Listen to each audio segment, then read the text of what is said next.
السلام علیکم ورحمۃ اللہ وبرکاتہ۔ آسان اصول فقہ کے اسباق چل رہے ہیں۔ استنباط احکام کے طریقے، اس موضوع پر ہم چل رہے تھے۔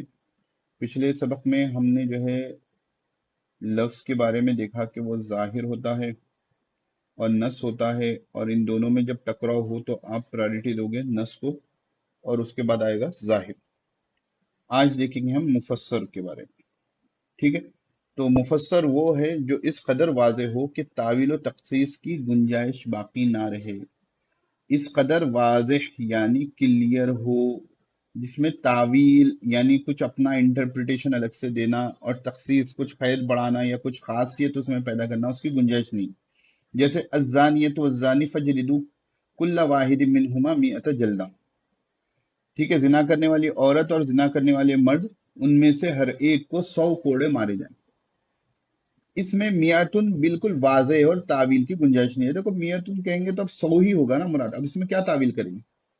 اب کوئی یہ نہیں کہہ سکتا کہ نہیں 100 کوڑے اس سے مراد 100 نہیں، وہ یہ کہا گیا کہ 100 سے مراد زیادہ مراد لیا گیا، یہ مراد لیا گیا، کچھ بھی نہیں کہہ سکتے۔ تو بالکل واضح کلیئر کٹ بات ہے۔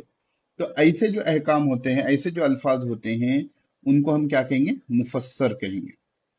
اب اس کا حکم کیا ہے؟ تو مصنف دامت برکاتہم فرماتے ہیں کہ مفسر کا حکم یہ ہے کہ اس پر عمل کرنا واجب ہے، ٹھیک ہے نا؟ اس میں تعویل معتبر نہیں ہوگی۔ اب اس میں کوئی آ کر اپنی لاجک استعمال کرے، ٹھیک ہے نا، نہیں میتن کا لفظ ایسا نہیں، ایسا بھی بولا جاتا ہے، وہ بھی کیا جاتا ہے، تو وہ ایکسیپٹیبل نہیں رہے گا، اس کو ہم قبول نہیں کریں گے۔ البتہ رسول اللہ صلی اللہ علیہ وسلم کی حیات طیبہ تک اس میں نسخ کا امکان موجود تھا، یعنی جب تک آپ صلی اللہ علیہ وسلم بقید حیات تھے، جب تک گنجائش تھی کہ یہ حکم الٹر ہو سکے، منسوخ ہو سکے، چینج ہو سکے اور دوسرا آ سکے، لیکن نسخ کے علاوہ تعویل اور تخصیص کا اس میں کوئی گنجائش نہیں ہے۔ اگر حضور اقدس صلی اللہ علیہ وسلم کے حیات میں کوئی دوسرا حکم آ جاتا، یا خود آپ صلی اللہ علیہ وسلم اپنی حیات طیبہ میں اس کے خلاف یا کچھ دوسرا عمل شروع کروا دیتے، تو اس کی تو گنجائش تھی منسوخ ہونے کی، لیکن تعویل اس میں معتبر نہیں ہوگی۔ بات کلیئر ہے؟ چلیے، اب فرما رہے ہیں کہ اگر مفسر اور نص میں تعارض ہو، تو کل تو دیکھے تھے کہ ہم ظاہر میں اور نص میں تعارض ہو تو نص کی پرائرٹی ہوگی۔ آج فرمانے کہ اگر مفسر اور نص میں تعارض ہو جائے تو مفسر کو ترجیح دی جائے گی۔ لازم بات ہے کہ یہ ان کے مقابلے میں زیادہ اسٹرانگ ہے۔ جیسے تزوجت، میں نے نکاح کیا، تزوجت میں نے نکاح کیا، کا لفظ نکاح صحیح کے لیے نص ہے، کا لفظ نکاح صحیح کے لیے نص ہے۔ اب اگر کسی نے تزوجت کے ساتھ شہرن کہا تو شہرن اس نکاح کے نکاح متعہ ہونے پر مفسر ہو گیا، لہذا اب یہ نکاح باطل قرار پائے گا۔ نکاح متعہ آپ کو معلوم ہے ٹیمپرری میرج، ٹھیک ہے؟ شیعہ حضرات کرتے ہیں، اسلام میں اس کی گنجائش نہیں ہے۔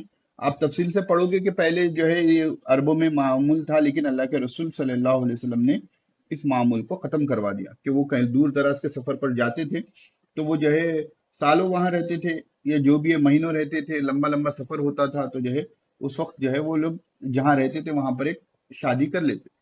لیکن اسلام میں کچھ عرصے کے بعد اللہ کے رسول صلی اللہ علیہ وسلم نے اس کو ختم کروا دیا۔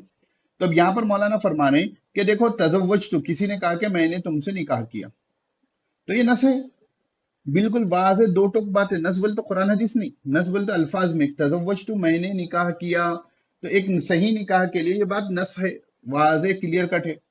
لیکن کسی نے تزوجت کے ساتھ ایک قید بڑھا دی، شہرن، شہرن نہیں بڑھائی، آمن بڑھا دی، 1 سال کے بعد سے، ٹھیک ہے؟ تو اب یہاں پر کیا ہو گیا کہ یہ شہرن یا آمن کا اضافہ اس نکاح کو نکاح متعہ ہونے پر مفسر ہو گیا، کہ کلیئر کٹ ہو رہا ہے کہ بھائی میں 1 مہینے کے سے تم سے نکاح کر رہا ہوں، تو یہ 1 مہینہ کیا ہو گیا؟ یہ نکاح متعہ میں لا دیا گیا، اور نکاح متعہ کیا ہے؟ باطل ہے۔ نکاح متعہ کیا ہے؟ باطل ہے، وہ نہیں ہو سکتا، لہذا اب یہ نکاح باطل قرار پائے گا، اس کے تزوج کہنے سے بھی نکاح نہیں ہوگا۔ بات سمجھ میں آئی؟ تو اس طریقے سے مفسر کو نص کے اوپر ترجیح دی جائے گی، اور لاجک بھی یہی کہتی ہے، اور احکام دلائل کے ساتھ عقل کو بھی سامنے رکھا جاتا ہے۔ اب اس کے بعد چوتھے نمبر پر ہمارا آ گیا محکم۔ محکم وہ ہے جو نہایت درجے واضح ہو اور اس میں نسخ کا بھی کوئی احتمال نہیں ہو، ٹھیک ہے نا؟ اب تک کے پیچھے مفسر میں یہ بات آئی تھی کہ اس میں حضور صلی اللہ علیہ وسلم کی حیات مبارک تک نسخ کا بھی احتمال تھا کہ اگر کس میں نسخ ہو گیا ہے ہو گیا، لیکن جو محکم ہوگا اس میں نسخ کا بھی احتمال نہیں ہو، جیسے ان اللہ بکل شیء علیم، بے شک اللہ رب العزت ہر چیز کا خوب علم رکھنے والے ہیں۔ تو سلسلے وہی بند ہو جانے کے بعد مفسر بھی اب محکم ہیں، ٹھیک ہے نا؟ تو اب یہ دیکھو، پہلے تو اس کو سمجھ لو کہ اب اس میں جو ہے کوئی نسخ کا احتمال ہے کیا کہ اللہ رب العزت جو ہے کل علیم تھے نعوذ باللہ من ذالک اور آج نہیں ہے؟ اللہ رب العزت کو علیم اسی لیے کہتے ہیں کہ اللہ رب العزت کو ما کانا و ما یکون کا علم ہے، کہ جو ہو گیا، جو ہونے والا ہے، ہر چیز کا علم ہے، اس لیے تو اللہ رب العزت کو علیم کہتے ہیں۔ بندوں بندوں کا علم کیا ہوتا ہے؟ کل تک آپ کو کوئی بات نہیں معلوم تھی، یا ایک آدھا گھنٹہ پہلے آپ کو کوئی بات معلوم نہیں تھی، ٹھیک ہے، پھر آپ نے کچھ پڑھا یا کچھ دیکھا کچھ سنا تو جیسے آپ کے علم میں اضافہ ہو گیا۔ لیکن اللہ رب العزت کے ساتھ یہ معاملہ نہیں ہے، اللہ رب العزت علیم ہے، ہر چیز کا اللہ رب العزت کو علم ہے۔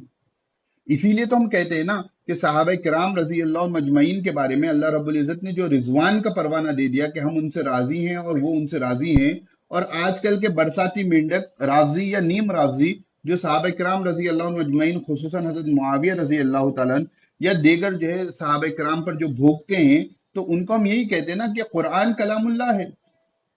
تو اللہ رب العزت علیم ہے، اللہ رب العزت کو معلوم ہے کہ یہ جو صحابہ ہیں یہ مرنے تک صحابی ہی رہیں گے، ان سے کوئی جو ہے کام خلاف شریعت نہیں ہوگا، ہو سکتی ہے خطا کا احتمال ہو، لیکن وہ اللہ کے رضوان کے جو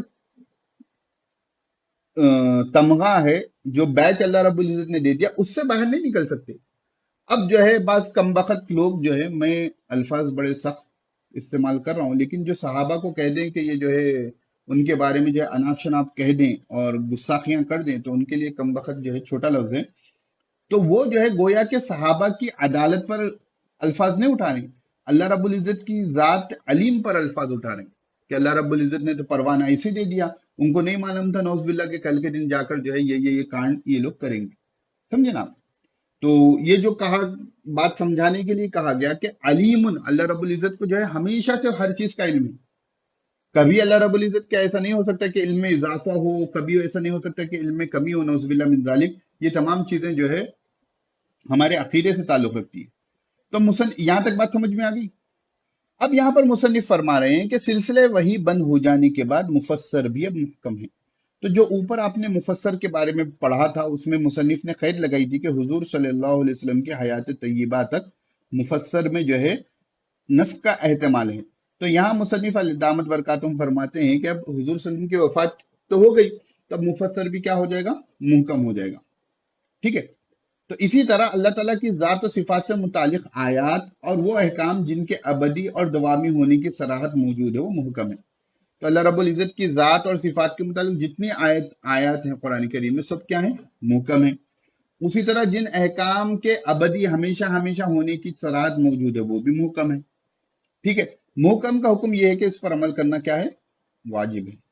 مفسر و محکم میں تعارض ہو تو محکم کو ترجیح دی جاتی ہے، ٹھیک ہے نا؟ لازم بات ہے، ابھی اگر آپ جو ہے پچھلے اسباق پچھلے ٹاپکس کو جو ہے غور سے پڑھ رہے ہوں گے، سمجھ رہے ہوں گے، تو آپ کو آسانی سے سمجھ میں آ جائے گا کہ محکم جو ہے زیادہ اسٹرانگ ہے مفسر کے مقابلے میں۔ اب جیسے یہاں مثال دے رہے ہیں، جیسے اللہ تعالیٰ کا ارشاد ہے وَأَشْهِدُوا ذَوَيْ عَدْلٍ مِّنْكُمْ، یہ مفسر ہے کہ اس کا تقاضا ہے کہ محدود فی القذف کی شہادت بھی توبہ کے بعد معتبر ہو، ٹھیک ہے، کیونکہ توبہ سے انسان فسق کے دائرے سے نکل آتا ہے۔ لیکن ایک اور آیت میں محدود فی القذف کے بارے میں ہے کہ وَلَا تَقْبَلُوا لَهُمْ شَهَادَةً أَبَدًا، یہ محکم ہے، جس سے معلوم ہوتا ہے کہ محدود فی القذف کی گواہی معتبر نہ ہوگی، چنانچہ اسی کو ترجیح ہے کہ محدود فی القذف کی گواہی معتبر نہیں۔ محدود فی القذف کسے کہتے ہیں؟ جی، محدود فی القذف انہیں کہتے ہیں جو کسی عورت پر یا کسی مرد پر زنا کی تہمت لگا دیں اور 4 گواہ نہیں لا سکے، ٹھیک ہے نا؟ اب آج کل جو ہے نا، جو لوگ جو ہے مسلمانوں کے بارے میں کسی کے بارے میں بھی جو ہے، جو کیا بول سکتے اپن، افواہیں چلتی ہیں، کانا پھوسی ہوتی ہیں، یا ان کے بارے میں چلتا ہے کہ بھائی ان کے ساتھ افیئر ہے، یا وغیرہ وغیرہ وغیرہ چیزیں جو چلتی ہیں، تو بعض چیزوں میں جو ہے لے کے جا کر جو ہے وہاں پر زنا کی تہمت بھی لگا دیتے ہیں، اور ان کو معلوم ہی نہیں ہوتا کہ ارے ہم تو صحیح کہہ رہے ہیں، سمجھتے ہیں، لیکن جب تک 4 گواہ نہیں لائیں گے تو وہ تہمت ہی شمار ہوگی، ٹھیک ہے نا؟ تو اس لیے یہ ایسی جو گوسپنگ ہوتی ہے اس سے ہم کو احتیاط کرنی چاہیے، جس میں یہ ٹاپک آ جائے۔ ویسے تو جو ہے غیبت سے ہی احتیاط کرنا ہے، لیکن خصوصی طور پر یہ جب ٹاپک آ جائے تو اگر آپ 4 گواہ نہیں لا سکو گے تو آپ کو حد جاری ہوگی زنا کی تہمت لگانے کی۔ تو اوپر والی آیت جو سورہ طلاق کی ہے اس میں یہ کہ وَأَشْهِدُوا ذَوَيْ عَدْلٍ مِّنْكُمْ، ٹھیک ہے نا؟ تو جو عدالت میں والے ہو جائیں ان میں سے جو ہے ان کی گواہی قبول کر لیں، یعنی توبہ کرنے کے بعد انسان کی شہادت معتبر ہو جاتی ہے۔ تو جب توبہ بندہ اپنے گناہوں سے سچی پکی کر لے تو اس کی جب گواہی معتبر ہو جاتی ہے تو اس سے یہ سمجھ میں آتا ہے کہ جس نے کسی پر جو ہے زنا کی تہمت لگائی اور اس نے توبہ کر لی تو اس کی بھی گواہی معتبر ہو جائے گی۔ لیکن آپ سورۃ النور میں جا کر دیکھو گے اللہ رب العزت نے جو ہے محکم طور پر فرما دیا وَلَا تَقْبَلُوا لَهُمْ شَهَادَةً أَبَدًا، یہاں پر جو ہے توبہ کی بھی قید نہیں لگئی کہ ان کی کبھی بھی گواہی معتبر نہیں ہوگی۔